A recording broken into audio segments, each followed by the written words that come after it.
Go ahead. Hi, everybody, and welcome Hello. to Rallying Thoughts with Josh and Maria, where minds relate, debate, and contemplate. That's right. Today, we are on episode 4, and we have an interesting topic to discuss For sure. regarding repetition, to repeat or not to repeat. Quite often, we engage in repetition due to learned behaviors, to enhance our game. And a lot of times we don't really know the why. Why is Sure. it that we have to repeat anything that we're told? Are we So repeating right. because we are self-aware, or is it a learned behavior, like I mentioned, Right. where we know there's a great outcome, but we do not know the reason why? Yeah, I think it's so interesting because in tennis we have to be able to perform and Mhm. produce shots. And if you are any decent tennis player, you know how much you have to practice that specific shot for you to get really good at it and have confidence with that shot.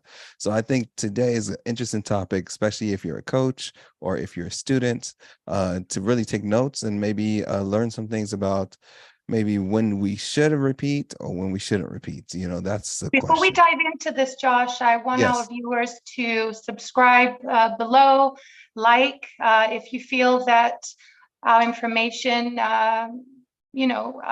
resonates with you in your for game, sure. in your life in general, because also the things that we discuss help, coaches, those that are playing tennis. You can It's all also right. use this in your everyday life. So we like to bring in our little psychology into Yeah, this. So, so so right. definitely. Yeah, I agree. And those people that are out there watching us now, just know we have 3 whole episodes that we've already recorded that you can find on YouTube. So give those a look. Go ahead and like those, check them out, leave a comment. We would love to hear from you guys. Okay. So as we jump into this episode, uh, Mhm. to repeat or to not repeat, I think it's important for us to kind of narrow some of these things down.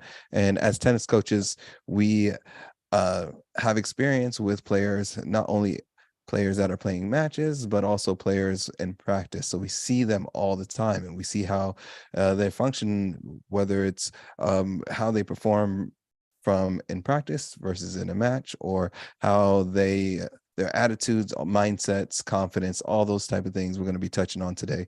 So what do you think in practice in a match? How important is it to repeat? How important is repetition, Maria?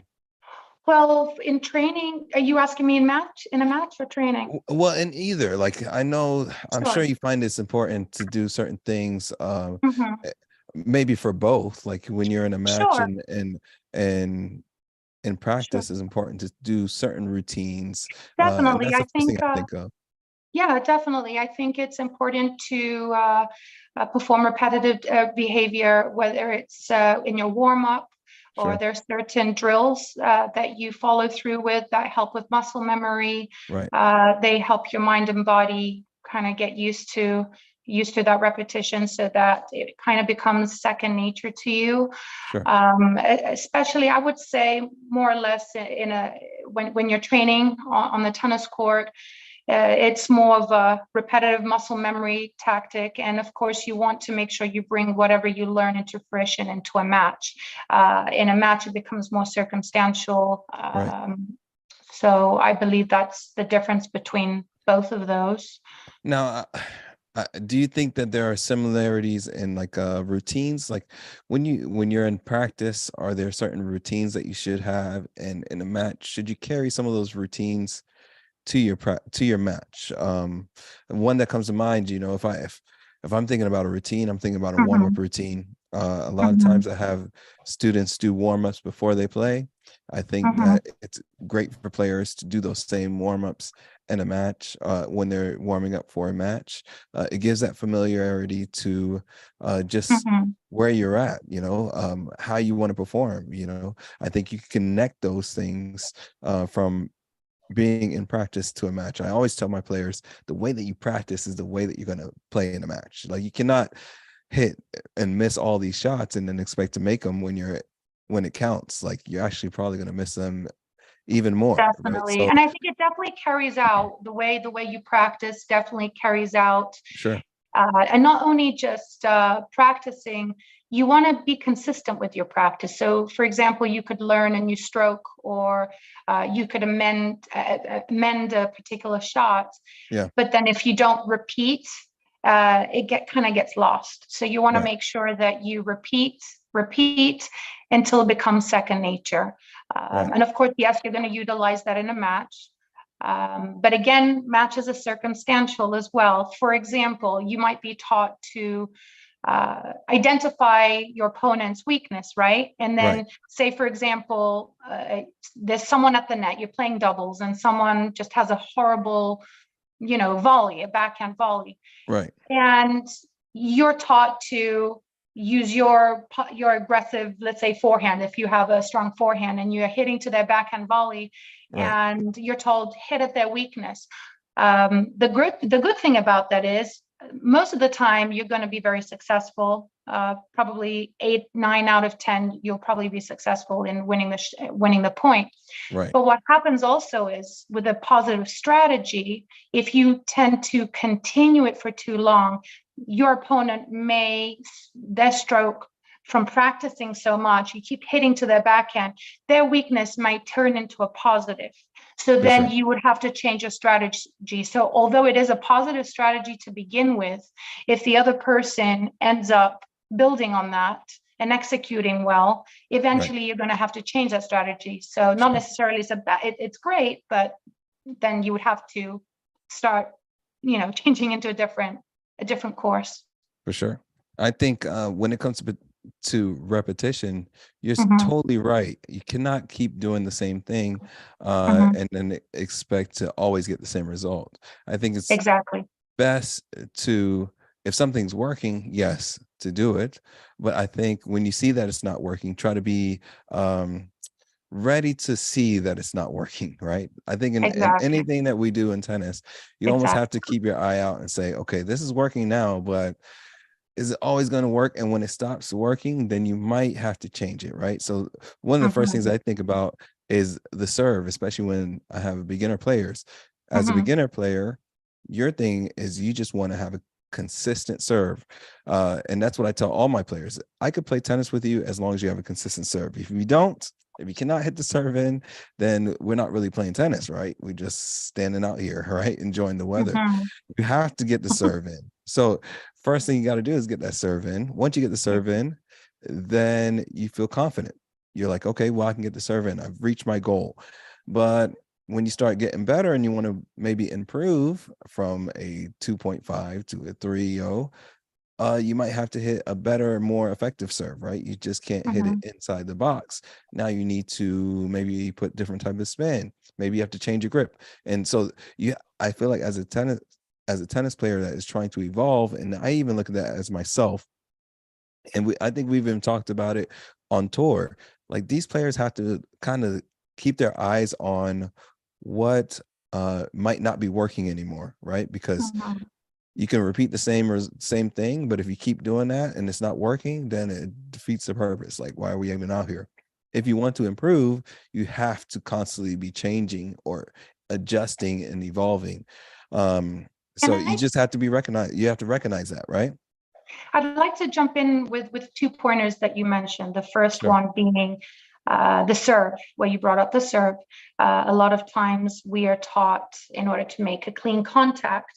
And for those of you that don't know, are not experienced in the game of tennis, you want to make sure that you hit the sweet spot, which is that Right. perfect spot in the middle of your racket in order to Sure. have an effective shot. And a lot of times we are taught, if someone is struggling with their serve, they're starting with their racket behind the neck in order to work on that sweet spot. Now, it is great. It's great to repeat and to work on that. Now, this is my first question. What is your thought on repeating it, but continuously repeating it for too long? Because in my Right. mind, I think it's great up until a certain point. Yeah. Then I find that players end up serving from here long term and they don't utilize the whole swing. Sure. So, I just wanted to, I actually forgot about my second point. Oh, you're Hopefully it good. will come up, So, but I've had players like that, they don't want to make the big adjustment. So I think as a coach, I think it's important to recognize that these people are your clients, and you have to even adjust myself, right? Uh, it's if I have a 50-year-old that is just trying to move up, maybe a point Yeah. 0.5 on a point, then I might just have that guy serve like that. Mm-hmm. Let's work on your targets, okay? Because if you can serve like that and keep it in, Mm-hmm. maybe we can focus on hitting the serve to the backhand, the weaknesses, so Mm-hmm. that you can improve that way, right? If I have a player that is maybe 13 doing this, then I would Mm-hmm. try my best to really make them more effective server, right? Make it more Mm-hmm. stronger, make it more consistent. I have more Mm-hmm. time with that player, right? That player is still And sorry to jump developing. in with consistency. What usually works best, because it's really hard for you to be consistent by hitting a really powerful serve. Sure. So I think what really works with students and with anybody, even ourselves, is maybe tell that person serve at 75 or 80%, Yeah. because then their expectation of themselves to hit a really powerful serve, Right. they tense up, and therefore they end up hitting in the net or out. Whereas if you tell them to loosen up, I just want 70, 80% power, naturally Yeah. you loosen up. You still maintain that power, but then you have more consistency in placing the ball in. It's funny, So, Maria. That's something that I still struggle with today. I am one thing that I always need to change is I bring my ego into my tennis, right? I'm one of those players we that all like to, do. yeah, I'm one of those players that like to be verbal. I like to yell, show my expression, show my excitement, show my ego a little bit, but at the same, not in a jerky way, but just, if I hit a great shot, I hit a great shot, and I'm happy about it, right? Yes. Sometimes it goes to my detriment because maybe I lost a bad point, or maybe the opponent hit the ball out, and I'm thinking, okay, I'm gonna hit an ace now, right? When I go into Yeah. serving thinking I'm going to hit an ace, I almost never do. And when I do, it's not a good cycle to go in, because then I think I can hit Mhm. another, and then I think I hit So, which another. brings me to my next point, and not necessarily with a serve, Yeah, any shot. This is something that I want to get your opinion on. go ahead. When we have a day where we're hitting let's say out your backhand in the net Sure. constantly. Like for myself, for some reason, we all know that hitting a backhand down the line, um, it is a lower percentage shot. And Right. for those viewers that are not as experienced as us as tennis players, when you hit down the line, the distance is a lot shorter than if you hit diagonally, which is called cross court. Yeah. And I always liked, and if I do actually perform well and I place that ball down the line and I hit a winner, it's almost like, yes, I accomplished the impossible or a very Sure. low percentage shot. Right. But yet I always try to repeat that, even Right. though my percentage is smaller. So my question to you is, when we make errors, whether it be you hitting the ball in the net or me going down the line and just missing it, why is it that we repeat that mistake when we know we know what we're doing wrong, we know why we're doing it wrong, but yet we're not fixing it, and we get many Uh, opportunities too, so why? yeah, it could be so many different reasons. I think it can go into your mental, right? I think Mm-hmm. sometimes, and I think all players do this. You get locked Mm-hmm. in mentally where that's a shot that I have to make to win, right? You don't want Mm-hmm. to hit cross court for a lot of different reasons, You might not Mm-hmm. want to hit cross court because they have a great forehand and you want to keep it away from their forehand, or they have a great Mm-hmm. That's backhand, you want to true. keep it away. So you're thinking the only way I can win is hitting down the line. Mm-hmm. But for a lot Or of are we reasons, chasing, or are we even chasing that amazing shot and we just don't mind losing all those? It's just like playing the lottery. You're not thinking absolutely. about all the moments that you're not going to win, but you're thinking of that one. So you're going to spend, a few dollars every so often in order to hit that lottery. But with Right. tennis, the fortunate thing is that you have a chance every time. It's not like soccer where you're 2-love down and it's hard for you to come back. In Right. tennis, you can always turn it around. But say, for example, you're hitting a shot beforehand and it goes in the net. Why are we not? We know we need to hit higher. Maybe we need to apply Mhm. a little bit of topspin. Maybe we need to Sure. bend down knees.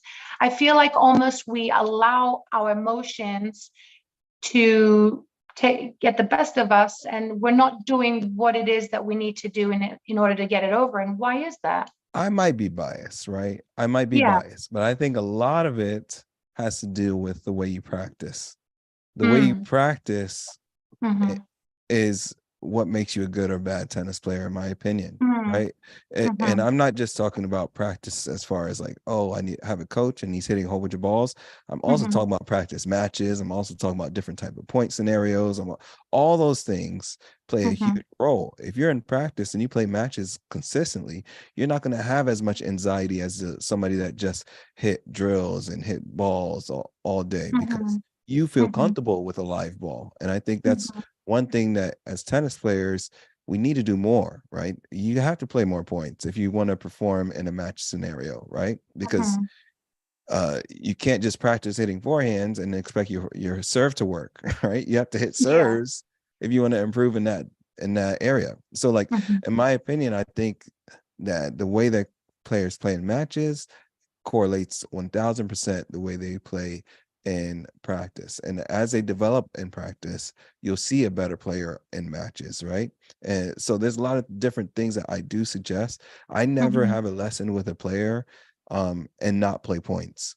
If you're out there playing or practicing and not playing points, I don't even care if, even when you're playing, like when you're hitting shots and Yeah. you're hitting 5 forehands, right? Mm-hmm. If just think, okay, I'm aiming for this target. If I don't hit the target, then I lose a point. And you can even add it up as game scores, right? 15, Mm-hmm. 30, Mm-hmm. love. I think the more that you get closest to a match scenario, the better you'll be able to perform. And I think a lot of times we don't practice that way, but we expect to be able to play amazingly in a match, right? And we So also I have think to, I that's one of believe, those things. practice under uncomfortable situations. One being Sure, a match practice, two possibly practicing on different tennis courts. I know we had this conversation before sure, where, for me, and I'm sure I'm not the only person out there, and this is another thing, is that a lot of us, we don't discuss what's uncomfortable for us, and that was in our previous episode.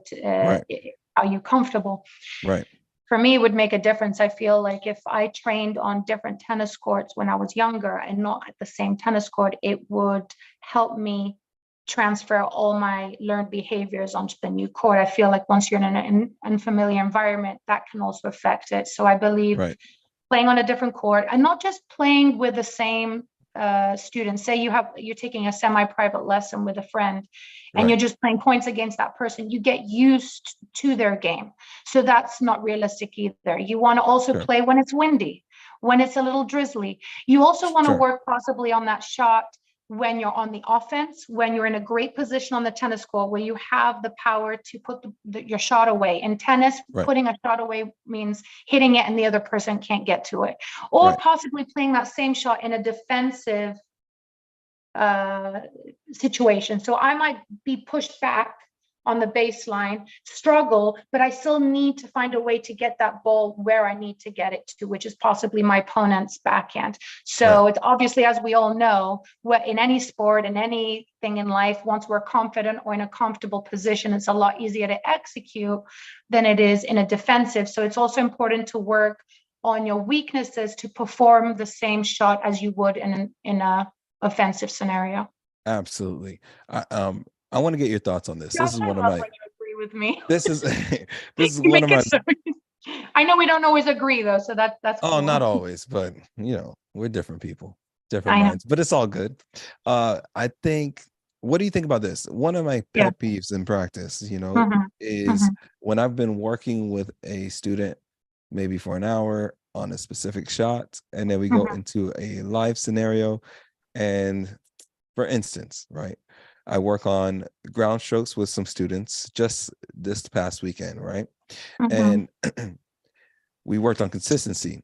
Hmm. Now, none of the shots, we didn't hit one slice. We didn't practice not one slice that day.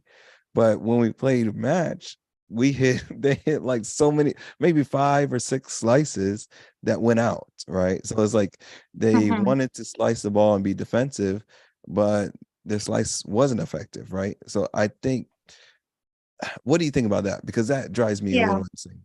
No, and as a coach? I know what I you don't know how mean. you feel about it. No, definitely. I've taught students that, sometimes go against what I'm telling them in a live scenario, and others that Right. actually do what you're asking them. And me, myself, I've fallen victim to it. I truly believe that, like you said, you might work on it that day, but it Mhm. might not have been worked on. I think we might be expecting too much on that first day. So, for example, Sure. when you're working on something, consistency, Right. I don't think we should expect a result immediately, because Sure. whenever you're working on something at first, just like when you're starting a business, when you're learning to be a tennis player, no matter Right. what it is that you start, you don't tend to see results straight away. You Right. might see results the second or third time you do the live play. And then maybe day 10, you might fall back on and you might think, well, hold on a second, we practiced this. She wasn't performing, or he, Right. and then they go back that day, because any improvement never just goes up in a straight line. It's always up and down. But then So I as think that Go ahead. that's one. Sorry, yeah. Just to finish my point, I think Yeah. that's just one reason, Right. and a second huge reason. I can speak for myself, and I'm sure many other people, is our ego and just wanting to go against what someone is telling us to do. It's all Stubborn. about being trainable, right? Right. So, for example, for the longest time, I wasn't trainable. I just Mhm. had a big mouth. I had an ego. I'm a Sure. strong player. And even if you work on it, I'm thinking to myself, you have that little voice in the back of your head saying, oh, let me just try that slice I've been wanting to do. Yeah. So it's you playing against the good angel and the bad angel in your head. So I think Right. all of those have a huge part to what you're saying. Yeah, and that's why I make these kids run, because they too stubborn. They're just Yeah. you're not understanding. And I'm not saying I've worked on it just one time, but I think that when I feel like in this day and age, we don't necessarily, and this is kind of off track, but we don't necessarily Okay. discipline or as much as we used to, right? We've No, gotten a we little don't. soft where, um, yeah, it wasn't. I don't know if you've heard my dad yelling when you're training at Oak Street, but my dad used to yell at me all the time, and I had to run laps and do all kind of crazy stuff. So I I don't think know if with I heard him because I was talking loud myself. yeah, But no, I did hear him a couple times. especially Yeah. when I was younger for sure. But then And I also, think sorry, but now that you're saying back in the day too, I used to train under any circumstance, and my right, parents would sit outside and wait in the cold or in the heat or even in sure, the car. A lot of times now, you find everyone works around convenience. right, Convenience seems to be the key, and then we sit and wonder, well, why is the result the way it is? Well, sure, we don't put too much importance to that. For example, there are some people, as soon as it starts sprinkling a little bit, they stop playing tennis. right, Or if it's too cold, we can't play. I mean, there's a limit to how right, cold. I mean, I've taught in many cold circumstances and hot circumstances, but once it gets a little uncomfortable, there are those that want to quit, and then there's other kids that like to work through that. And I think yeah, having that versatility and working under various weather conditions also helps, because a tournament is not going to say, well, it's a little too chilly today, or a little too sure, hot, or a little too breezy. I sure, think we're going to let Peter just sit out and play tomorrow. It just doesn't right. happen that way. But so much of tennis makes you have to be disciplined, right? So I think in a lot of Definitely. different, yeah, in a lot of different aspects, as a somebody that is a coach and then somebody that has taken lessons before, Mhm. you have to be able to be coachable, and then as well, you have to be able to be disciplined enough to follow through with what they're telling you. So many times I tell somebody how to do something and they don't do it, and I'm just Mhm. like, okay, well, that's just stunting your growth as a player, which is fine because Mhm. it's your life. You know what I'm saying? I'm not going to just make you do this. But at the same time, as a coach, I think that's where you need trust with your coach, because if you don't, you're just going to say, I know better. Right. And And I also believe that's a good point. And I also believe that sometimes the way we relate some information to a player is going to differ according to that Right, player. Say, for example, you have someone that's stubborn, you would approach them one way. And say you right, have a child that's not confident, you'd approach them a different way, which is right. something that I think we should get into on another episode, because it's something I want to talk about, how to approach kids, how to work with them in order for them to listen to you, But and so yeah, forth. where But I was going with that being mhm, disciplined is, when you get in a match scenario, let's say you hit a serve mhm, out wide and it worked because that player doesn't have a mhm. strong backhand, right? Yeah. When you go to serve again, some players, and I am guilty of this, I'll say, Mhm. okay, let me try my hard flat serve, right? No, how about you try the serve that worked, that got you the result that you wanted, right? And that's kind of what I'm It's an saying is, ego thing. Yeah. yeah, it's an ego thing where you think you know better, like you think you know better than the game. Sometimes I'm So like, you know what? yeah, Kind of, the fact that we're talking about this right now, maybe it's not so much just practicing our shots, but yeah, it's also having a discussion and understanding the impact of making that change and why, yeah, as opposed to allowing enough room for that ego to take command. So I find that in sports in general, we tend to repeat physical motions, but the mental is not really connecting. And maybe as coaches and as players, we kind of, not kind of, we should pay more attention to how our minds and our bodies work together and know the absolutely. whys and hows, because once there's a reason and understanding, then there's a purpose, and then Right. you want to do what's going to work, basically. Yeah, and So that goes on yeah. your reason why. Now, Mhm. I want to talk about confidence. Do you think, I think that repetition has a big part in being confident as a tennis player. The more that you repeat something, the more that you know you can do it. I think Yes, that was one of my biggest fears as a two-hand backhand player. I've always felt uncomfortable, and I would say I I even have remember you telling me about this the other yeah, day. I had Yeah. like PTSD of like just every time a ball coming on that side of my body, I'm just like now nervous, And right? for those of you that are international here in the US, we like to use OCD and PTSD on Yeah. everything. Yeah, post-traumatic stress disorder. Yes, we're And all that's post-traumatic stressed about everything. yeah, that's just Yeah, for me no, I missing know. so many shots in It's practice, also coaches what our yelling mind at me. repeats. It's Yeah, also what our mind repeats. So say, for example, you have this notion that your one-handed backhand may or may not work, or your two-handed backhand. If you repeat that in your mind, even if you repeat the motion, if your mind and your body are not connected, you're going to stunt your growth in that sense. I'm gonna tell this short story, okay? I'll make it really Yeah, quick, Maria. yeah, When yeah. and you know this story, but when I first got my certification and I had to Uh-huh. take, when you get your certification through the USPTA, you have to take a shot analysis test, right? They have to make sure that you can actually play tennis. So you have to produce certain shots. There'll be a coach on the court and they'll say you Mhm. need to hit 6 forehands cross court I topspin. remember And then you that. have to do that, right? So Yeah, I was nervous about this test because my of course. backhand stunk so bad. My two-hand backhand was horrible at the time, really bad. I don't think I've ever had a really good two-hand backhand. I would always slice the ball. So I was kind of nervous about this because I don't I remember didn't you know what to do. I didn't. slicing. I don't remember. Oh, you don't know the story? Okay, so you don't know the story? This story in particular, no. Okay, so that's good. So then, it came time to do my backhand cross court topspin. Uh-huh.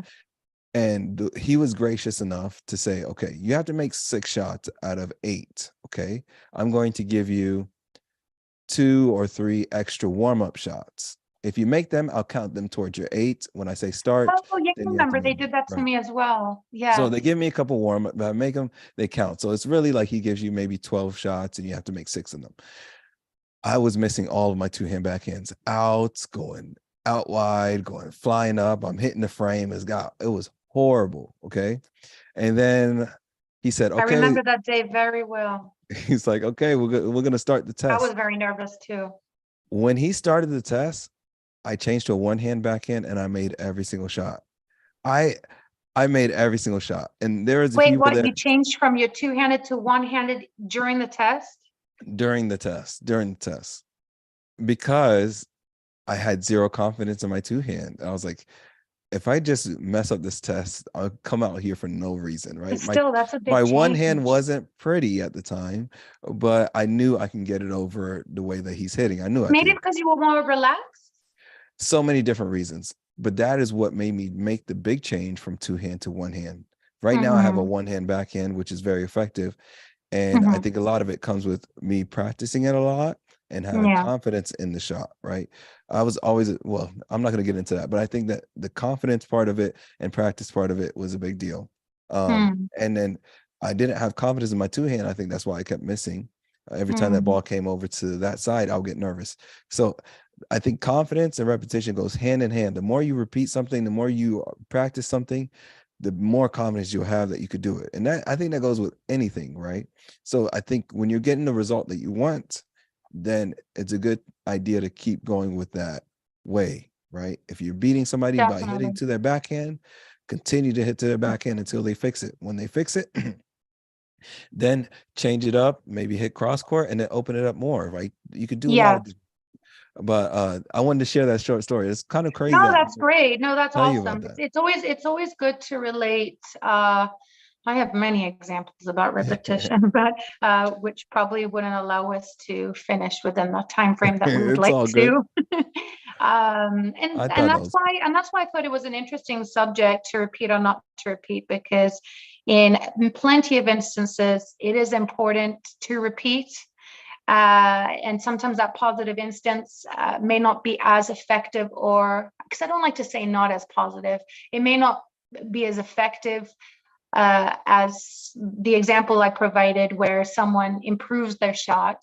right. And then you hitting to that backhand volley all the time, they're strengthening. So your strategy is not going to work out anymore. So it's not as effective. Yeah. But also in your circumstance where, you practice it, you weren't confident with something that you were taught to use, which was two hands, Right. and you felt confident with that one hand in your in practice. And so you ended up choosing that. And I also find that we avoid uncomfortable shots, so we don't tend to repeat them in practice. And Right. I feel like we tend to repeat drills or exercises in shots that we're confident in, again, to Absolutely. boost our ego. Yeah. So I think that we shouldn't do either or. We shouldn't just focus on our weakness, because then we forget about our strengths. And we shouldn't just repeat on our strengths, Right. because then we forget to train and repeat on and work on our weaknesses. Yeah. So we have to be very sensitive in understanding the importance of repetition for a great outcome, and also to realize and understand why you are repeating, whether it's something we don't like to admit, whether it's ego, whether it's we think we might, because there's a lot of times. Well, I remember back in the day, I had a coach and he used to say, bend your knees. In my mind, I felt like I was close to the floor bending my knees, but I Right. wasn't. So I Right. was stubborn. I was like, but I am, but I am. Right. So, it's very easy on our end to assume where we're at than Right. what we're actually doing. So it's always good also, if you're with a coach or you're practicing, to actually, have some video, take photos of you, or video record you, because sometimes what we feel is the reality is not necessarily the reality. Yeah, because But I as our ego likes to be in denial. I mean, if your coach is definitely, telling you you're hitting a flat serve and you're like, no, I put spin on it. Well, your coach, I think, is the one that knows best, right? Because he can actually see it. definitely, You're just producing it. You're not seeing it. So I think yeah. being a little less stubborn, I think you really have to find a coach that you It's yeah, I, trust. I believe that stubbornness is a huge part in Hmm. that. I think it's mostly I think it's mostly fighting against ourselves, not Right. necessarily if we were to do the right thing. Because once you make that decision of bend my knees, lift the ball, and with patience, you end up placing the ball over the net instead of Sure. rushing and hitting it and repeating it.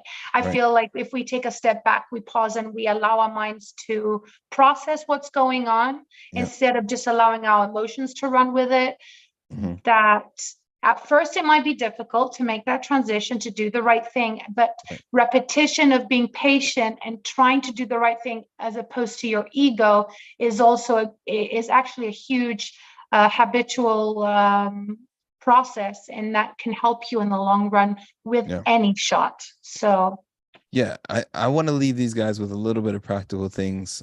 I know we didn't talk about this before, but I want to just, when it comes to practice, there's certain things that you should repeat. There's certain things that you should do if you want to improve in this game. I think one, playing points is super important. Hitting rallies is super important. Being able to hit rallies. Now, to be I consistent.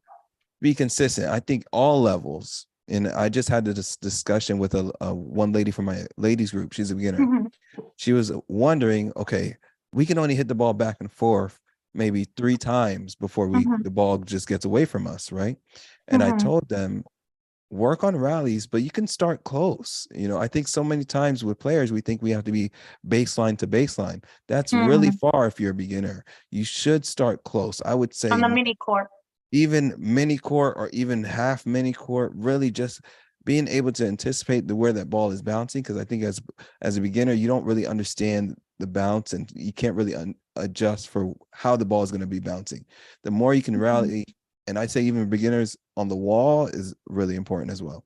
Yes. So being able to hit that ball back and forth multiple times, not just once, not just twice, not hitting it hard and hitting winners, not yet. Being able to hit back and forth, right? That's how you can control the ball. I think serving every time you're practicing is super important as well. Make sure that you're serving. And then if you have a coach there, work on your strengths, work on your weaknesses, make your strengths a little bit better. So I'm just saying, if you feel like your backhand stinks, don't just work on your backhand the whole hour. I think that you should throw in forehands as well with backhands. Can I suggest something? For those of you Please, please, yes. Josh, the pointers that you're giving out to them, I think it's also important to either mention this to a friend or to your parent if you're young, to help you to repeat and to get used to. Let's say, for example, I know I may not be motivated to get up in the morning and go work on my serve. Well, Right. mom, you could say, mom, I struggle with getting myself up and going. Maybe you need to kind of reach out to someone that's close to you so that they're familiar with your circumstance to Yeah. help remind you, and because there's nothing wrong. And a lot of people tend to find it a weakness to get help from somebody else. So if your Right. coach is not always around, it's always good to have your parent, your friend, and just get out there. And Yeah. you have to be uncomfortable and constantly repeat on something that is not your strength in order Yes. to feel familiar with it and get used to it. Yes. I think, you know, I, well, I'll leave it there. But I had this discussion the other What were you day. going to say? I was gonna say I had this discussion the other day, and Mhm. I was on the tennis court, but I just dropped in and I played with some players that were not real players. They kind of just coming back, but one lady was kind of not that great. She was just Oh, was that in really New Smyrna Beach or Ormond no. Beach? This was in Lakeside in Kissimmee. Okay, okay. But she was a kind of a newer player, doesn't really know how to play, right? And the Mm-hmm. guy that was on my side of court was a player, and he knew that I coach, and he asked me, he's like, uh, don't you feel like you need to coach her over there? And I was like, no, I really don't feel like I need to coach her because she's going to get better. And I feel like the best way you can get better is an environment where you're having fun, right? Like, yes, if you're trying to be a That's true, because professional, repetition, when you just focus just on repetition, yes. sometimes it can deaden that. Yeah, yeah. Yeah, you don't want to go to the court because you know you're going to be, it's not going to be fun. You're just not going to have a good time. So as a beginner, I think it's important just to have a good time. Go out there, smack the ball around. If you hit it out, that's fine. But I also think you should work on your rallies, and the best thing you can do is start up close. What you're saying, especially if you're not a tennis player and you want to support somebody that it is, I always tell all my junior players, maybe my younger players and their parents, they would ask me, oh, what can I do with my daughter, to get her on the court? I said, just drop the ball. Most of the time, that's what I'm doing with them anyways. Drop the ball, have them swing. If they miss, don't even coach them. Just drop the next ball. Let them have fun with it, right?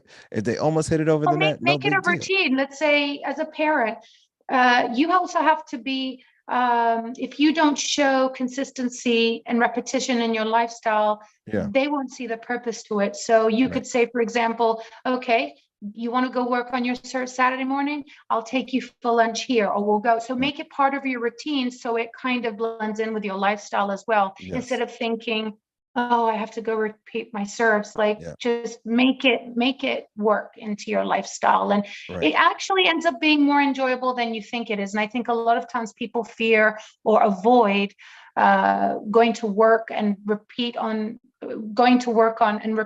certain things because they find it's tedious or Sure.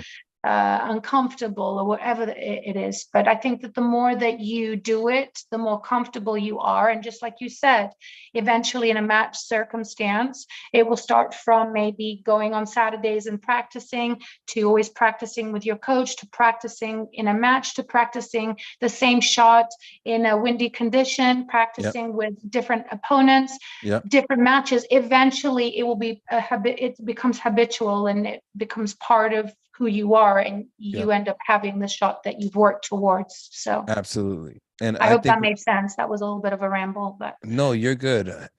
As we start wrapping this thing up, I think if you're a player out there and you want to improve, I think you should look at the way these professionals have improved. All Roger Federer does not hit a shot that he hasn't practiced or hit a million I thousand think he's covered times. everything and repeated everything a gazillion times. I don't think he decides and says, okay, I'm just going to work on my forehand. He's one of those that kind of takes that step back and works on everything many times. Everything. And I think the best players are the ones that do that. It doesn't just matter in tennis, it could be basketball. Michael Jordan, I mean, the amount of practice Oh, that he's put in, and Serena Williams or Tiger Woods, the amount of practice that these guys put in is same thing. unreal. The amount of repetition that they've put in is unreal. And don't You feel don't quite defeated understand it. by looking at these icons, because a lot of times we look at them and think that they're not even human. Right. I Right. feel that all those players, if you were to have a one-to-one conversation with them, they would tell you the sacrifices that they've made, and how many times they've gone out and practiced in order to obtain those results. We only see what's staged, not what's behind the scenes. Yeah, so if you ask me to repeat or to not repeat, you're gonna have to ask me why, right? So if depending on your why, I'll tell you to repeat or not to repeat. If you want to improve, you should repeat. Repetition is how you are going to improve, right? Having somebody there to help you guide your way and make those changes is best. But yes, you should be repeating. If you, as a coach, repetition, repetition, repetition. That's what I'm gonna say. Yeah. What do you think, Yeah, Maria? awesome. No, I think we've covered everything, Josh. And especially with a negative behavior or repetition, maybe don't try and if you want to kind of cut that cycle of that repetition, maybe stop, maybe come back a different day, or maybe Yeah. take a moment, a few minutes, and think of the reasons why.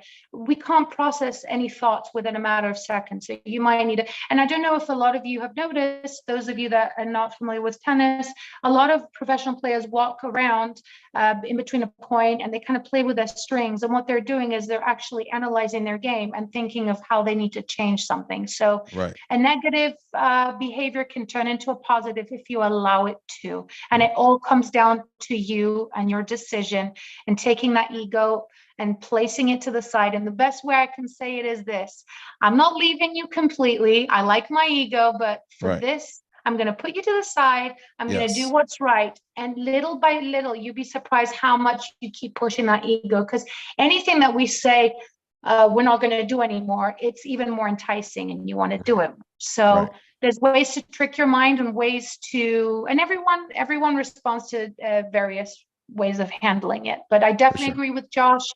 Understand the why factor, repeat when it's good, take your foot off the brakes when it's not working so much, and then also allow yourself that time to process your thoughts and think of what it is you need to do to change it, because there's no different outcome unless you change your actions and For your sure. thoughts and your decisions.